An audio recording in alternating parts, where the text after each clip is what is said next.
the perpetrator of this fraudulent scheme, and there are several other schemes, fraudulent scheme with the person name. But as I said, we're not saying the person name, right?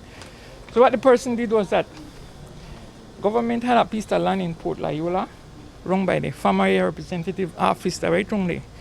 Government paid to get the parcel survey, and government full it, right? But instead of giving it out to the residents of Port Loyola, what the person did was that what the most influential person in the division did then, let me put it that way, what the most influential person in the division did was that he used a person's name fraudulently from the outset. He used a person's name fraudulently and applied for the land on July the 2nd, 2020. The same day he applied for the land, July 2nd, the same day he applied to purchase the land. And everything was done rapidly. He applied July the 2nd, applied for purchase July 2nd, he approved for $1,000 rapidito. And then the following day, the $1,000 was paid. The $1,000 was paid for the land to the government, which is equivalent to, I said, about eight house lots. Okay.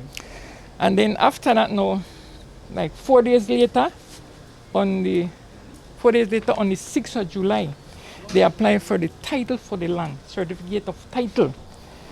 But by this time, remember, the election was coming along, and there were a lot of fraudulent things that were happening in the lands department. Okay. So they just couldn't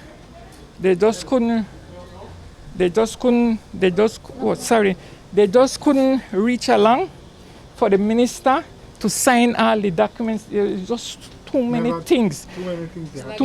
Yes. So, and what I think should be done, and I also need to point out this: $1,000 for 8 field lots. The lot was filled at government expense.